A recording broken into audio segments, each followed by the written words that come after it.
My name is Mr. Shaffer, and I'm going to be continuing my talk about genetics and DNA. To do a bit of a review on the DNA, it is really small. It's in every single one of our cells, and it's basically a list that describes the traits that we have, color, sizes, and shapes of all the parts of our body that make us unique. They're inherited from our parents. Same kind of situation with animals and plants. They get their genetic material from their parents as well. One of the kind of little things I notice that happens when you have babies that are born, they get home from the hospital, people come by to visit, they look and they say, oh, look at little whatever the child's name is. She's got her mommy's eyes. But they mean the baby grabbed the mommy's eyes out of her head and started playing with them? No. What they're doing is they're comparing the traits of the mom and the baby, saying, oh, they have very similar eyes. So she inherited the shape of her eyes from the mom. Or maybe the dad. He's got his daddy's chin. Well, he's inherited the shape of his chin from the dad. Because the thing, you can only have it come from one of two places. Either the shape or size of things on you either come from your mom's side or your dad's side of the family. Let's kind of use that to kind of look into this a little bit deeper. Kind of a bit of a different kind of angle on this. Let's say we have a fifth grader. And this fifth grader is participating in sports. They fall down and they break their left arm. Taken to the hospital, they take an x-ray, they notice, yep, it's broken.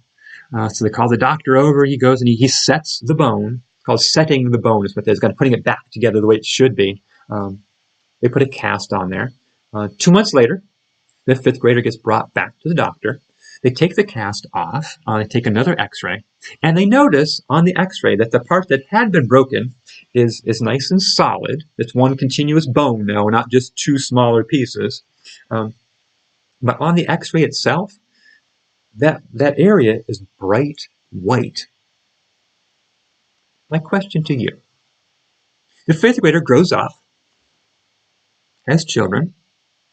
If they take an x-ray of the newborn baby of the left arm, is that newborn baby going to have a white spot just like their parent does on their left arm? How about this?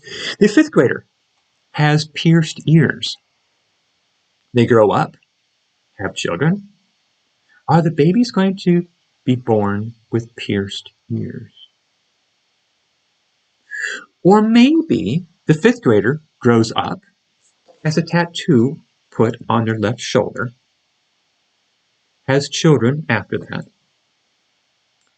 Are the children going to be born with a tattoo on their left shoulder? I think you know where I'm going with this. Yeah, the stuff that happens to you after you were born is not going to be passed along to your children. So that's called an acquired trait. Something about a characteristic about you that happens after you're born, something that's not in your genetic material. Like your genes do not know that your arm is broken. They do not know that your ears are pierced or you got a tattoo on your arm. That stuff wasn't there when you were born, so it doesn't know anything about that. Think about this in the plant world.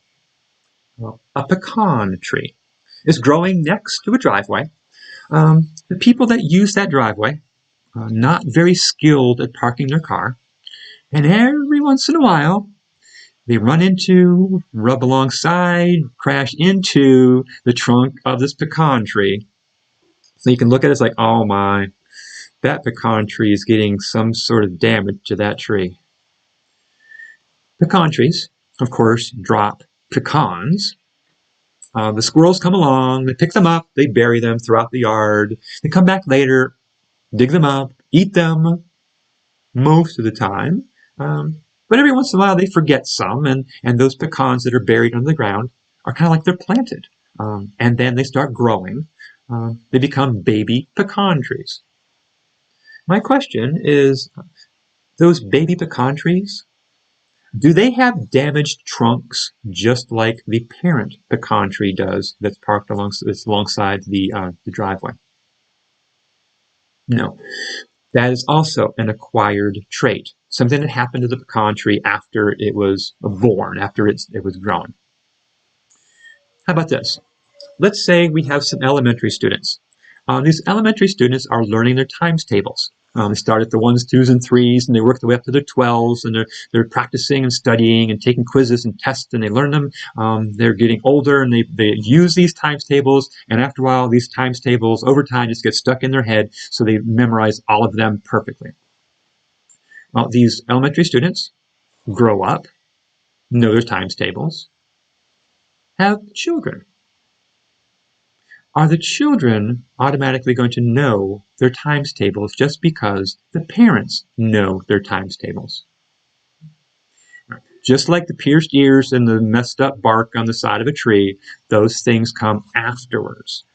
The times tables learning obviously is called learned behavior. Learned behavior is something that you develop, something that you learn how to do as you're going through, as you're living your life.